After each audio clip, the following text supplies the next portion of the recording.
घर के बाथरूम में एक लड़के की सगी बुआ नहा रही होती है कि उसका ही सगा भतीजा उसको चुप चुप कर देख रहा होता है।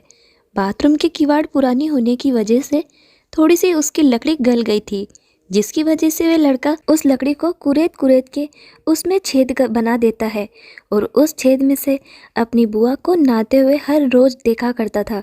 यही सब चलते चलते 2 महीने गुजर गए और उसकी बुआ को इस बात की कोई खबर नहीं थी।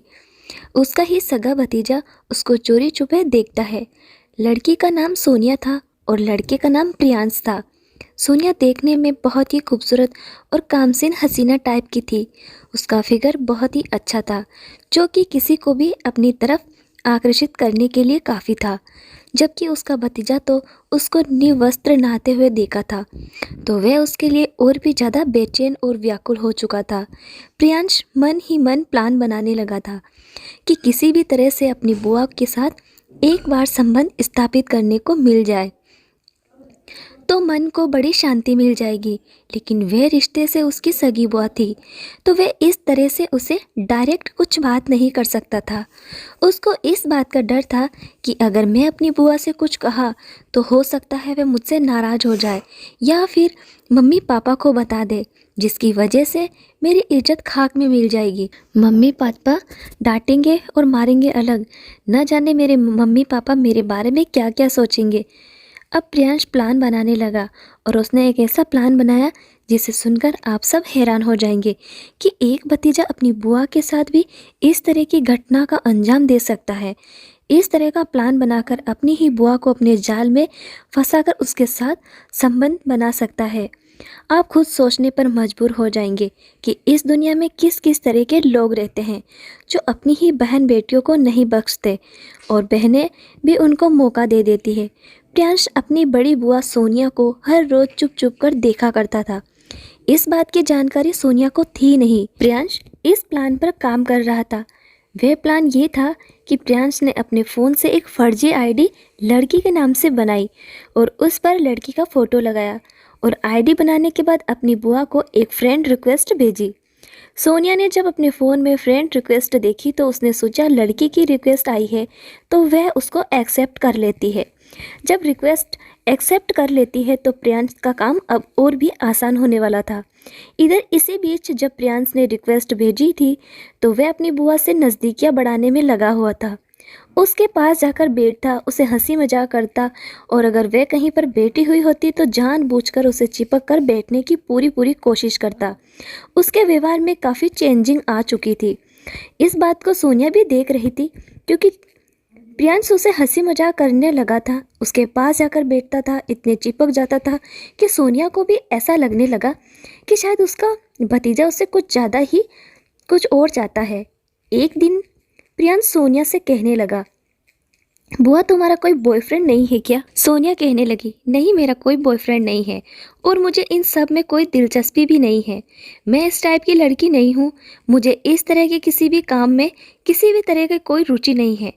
प्रियांश के मन में तो लड्डू फूटने लगे थे। वे सोचने लगा कि अगर इसका कोई बॉयफ्रेंड नहीं है तो इसकी अंदरूनी इच्छाएं तो जागृत होती ही होगी। लेकिन फिर भी वह अनजान बच्चा बनने की नौटंकी करने लगा और कहने लगा, बुआ अगर कोई हो तो बता दो, मैं कुछ नहीं कहूँगा। तुम मुझे अपना एक बेस्ट फ्रेंड मान सकती हो। बेस्ट फ्रेंड होने के नाते तुम मुझे बता सकती हो। इस समय तुम ये मत समझो कि मैं तुम्हारा भतीजा हूँ। तुम मुझे अपना फ्रेंड समझो, अपना दोस्त समझो। सोनिया कहने लगी, नहीं मेरा कोई बॉयफ्रेंड नहीं है और मैं इस तरह की हरकत ना कभी करती हूँ और ना ही कभी करूँगी। प्रियांश अपनी प्लानिंग पर लगा हुआ था और अब उसने सोनिया के पास उस लड़की वाली आईडी से मैसेज करना शुरू कर दिया। अब इधर से लड़की का मैसेज आया था तो सोनिया ने भी मैसेज का हेलो का रिप्लाई कर दिया। लेकिन सोनिया को क्या पता था कि उसका ही सगा भतीजा उस लड़की बनकर बात कर रहा है और आगे चलकर उसके साथ में क्या होने वाला है। प्रियांश सोनिया से लड़की बनकर बात करते करते कहता है कि क्या तुम्हारा कोई बॉयफ्रेंड है और क्या तुमने कभी किसी के साथ संबंध बनाए हैं? सोनिया मना कर देती है और क्या है ये कि मुझे इन सब में कोई दिलचस्पी नहीं है। तभी उधर से मैसेज आता है और वह लड़की बनकर बात करते हुए कहता है कि तुम्हें एक बॉयफ्रेंड बना लेना चाहिए। उसके साथ में संबंध बना कर देख कि उसमें बहुत अच्छा महसूस होगा और काफ़ी आनंद भी आएगा। और उसके दिमाग में गंदगी डालने के लिए प्रियांश ने ये कहा कि मैं तो अपने भतीजे के साथ खूब एंजॉय करती हूँ। जब भी मेरा मन होता है मैं अपने भतीजे को अपने पास बुला लेती हूँ और हम दोनों बुआ भतीजा मिलकर एक दूसरे के साथ संबंध बनाते हैं। ये बात जब सोनिया ने सुनी तो उसने पूछा, क्या तुम अपने भतीजे के साथ ये सब करती हो? तो उधर से जवाब आया, हाँ मैं अपने भतीजे के साथ एंजॉय करती हूँ। मुझे बाहर के किसी भी लड़के पर भरोसा नहीं है, क्या पता कौन कब धोखेबाज निकल जाए, इसीलिए मैंने अपने भतीजे को ही अपना बॉयफ्रेंड बना लिया है और मैं उसके साथ खूब एंजॉय करती हूँ। हम दोनों बुआ भतीजे का जब भी मन होता है हम लोग एक दूसरे के साथ एंजॉय करते हैं और अपनी ज़िंदगी इसी तरह से एंजॉय कर रहे हैं। कहते हैं ना दोस्तों, अगर कोई चढ़ने वाला मिल जाए या कोई संगत इस तरह की मिल जाए तो इंसान के दिमाग में कुछ ना कुछ बातें आने ही लगती है। अब सोनिया के मन में इस तरह के ख्याल आने लगे थे। वह भी ये सोचने लगी थी कि अगर वह लड़की अपने भतीजे के साथ ये सब कर सकती है तो क्यों ना मैं भी अपने भतीजे के साथ इस तरह के संबंध बनाकर देखूं। लेकिन अपने भतीजे से ये कहने की उसकी हिम्मत तो नहीं थी। इसीलिए सोनिया अपने भतीजे के साथ कुछ अलग तरह से व्यवहार करने लगी थी और उसका बदला हुआ व्यवहार देखकर प्रियांश के मन में ही लड्डू फूट रहे थे। वह समझ चुका था कि मेरी कही हुई बातों का इस पर असर पड़ चुका है। सोनिया भी प्रियांश के पास आकर उसे बोलती बतलाती थी, उससे अच्छी अच्छी बातें करती थी, हंसी मजाक करने लगी थी। यहाँ तक कि दोनों लोग काफ़ी चिपक कर एक दूसरे से बात करने लगे थे। सोनिया के मन में भी काफ़ी कुछ चल रहा था, उधर प्रियांश के मन में भी सब कुछ पहले से ही प्लान था। एक दिन अचानक से बारिश आई। छत पर सोनिया ने कपड़े सुखाने के लिए डाले थे और सोनिया भागती हुई छत पर गई और जब वह छत पर पहुंची तो उसने सारे कपड़े को उतार लिए, लेकिन एक कपड़ा रस्सी पर अटक गया था। रस्सी ऊंची होने की वजह से सोनिया काफ़ी कोशिश कर रही थी, वह कपड़ा नहीं निकल पा रहा था। तो उसने अपने भतीजे प्रियांश को आवाज़ दी। प्रियांश झट से छत पर पहुंच तो सोनिया उसे कहने लगी, कपड़ा तार पर अटक गया है, तुम इसको ज़रा निकाल दो। प्रियांश कहने लगा, मैं तुम्हें गोद में उठा लेता हूँ और तुम उसको निकाल लेना। प्रियांश ने मौका देखा और झट से अपनी बुआ को उठा लिया और सोनिया ने उस कपड़े को रस्सी से उतार लिया। अब ये दोनों एक दूसरे के बहुत करीब थे। तभी प्रियांश सोनिया को इधर उधर टच करने लगा और उसके साथ अटखेलियाँ खेलने लगा। सोनिया ने भी इसका कोई विरोध नहीं किया, उसने भी अपना समर्थन कर दिया और दोनों बुआ भतीजे के बीच वहीं पर छत पर बारिश में वह सब कुछ हो गया जो नहीं होना चाहिए था। दोस्तों, अब इन दोनों बुआ भतीजे के बीच जब ये गंदा खेल शुरू हुआ तो ये खेल कहाँ रुकने वाला था।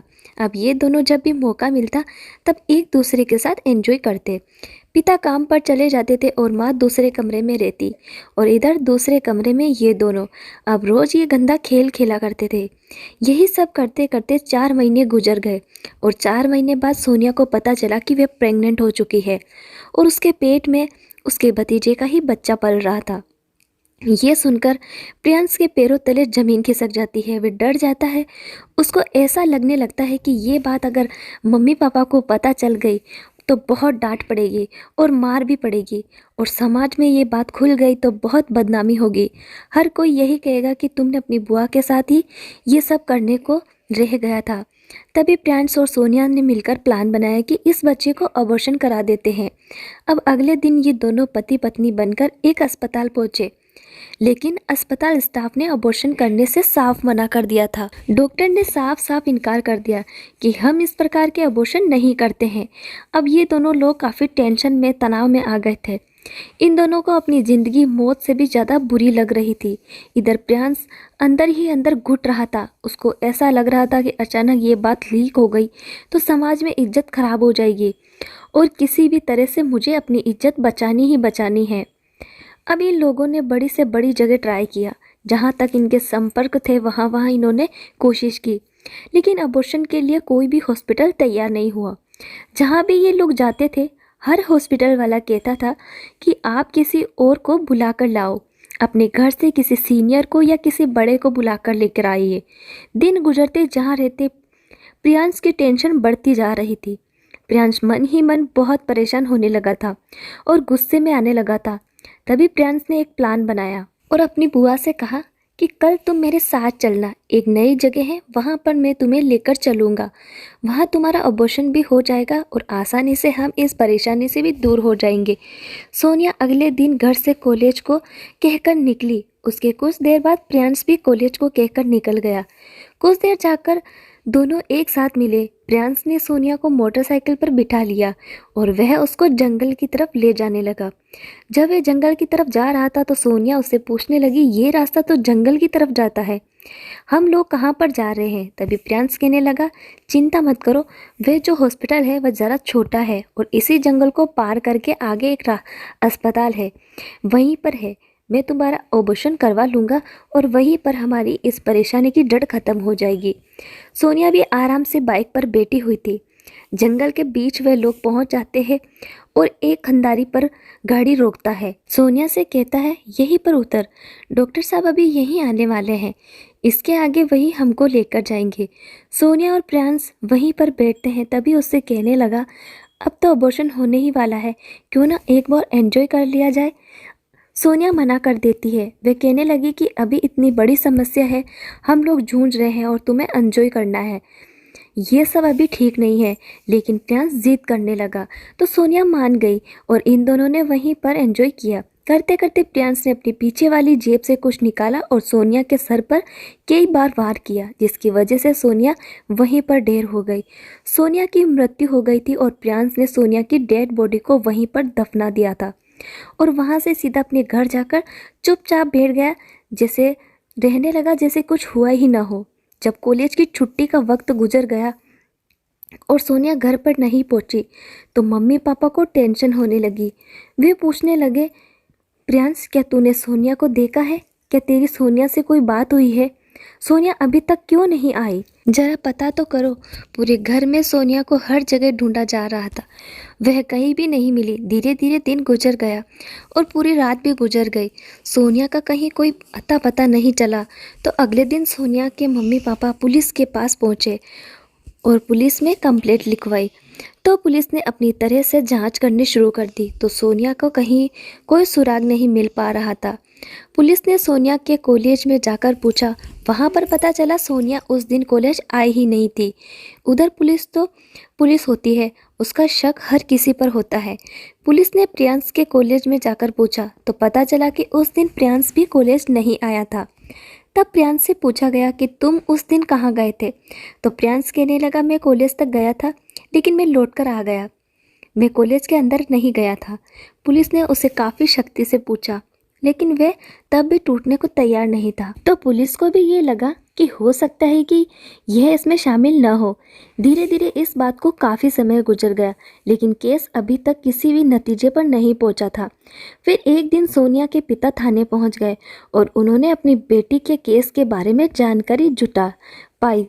तो पुलिस ने इस केस को नई तरीके से देखना शुरू किया और सोनिया के पुराने से पुराने सोशल मीडिया अकाउंट निकाल गए और सोशल मीडिया अकाउंट पर वह आईडी मिली जिस आईडी से प्रियांश लड़की बनकर बात किया करता था। उसके आईडी एड्रेस से प्रियांश को पता चल लग गया कि यह आईडी प्रियांश चला रहा था और प्रियांश ही अपनी बुआ से इस तरह की बातें सोशल मीडिया के जरिए कर रहा था। पुलिस ने झट से प्रियांश को गिरफ्तार कर लिया। गिरफ्तार करने के बाद जब पुलिस ने अपने तरीके से उससे पूछताछ की और शक्ति की तो प्रियांश ने पूरी बात पुलिस को सामने बताई और यह सुनकर उसके माँ बाप के पैरों तले से ज़मीन खिसक गई कि उनके ही सगे पोते बेटी एक दूसरे के साथ इस तरह की हरकतें कर रहे थे। और जब बुआ प्रेग्नेंट हो गई तो सगे भतीजे ने ही बुआ को मारकर उसको दफना दिया। दोस्तों, इस कहानी को सुनने का उद्देश्य किसी की भावना को ठेस पहुंचाना नहीं है, किसी भी प्रकार की अनैतिकता या अश्लीलता को बढ़ावा देना नहीं है। ये कहानी समाज में एक शैक्षिक संदेश के रूप में समाज को जागरूक करने के लिए सुनाई गई है। तो दोस्तों, कहानी को लाइक, शेयर और चैनल को सब्सक्राइब ज़रूर करें। धन्यवाद।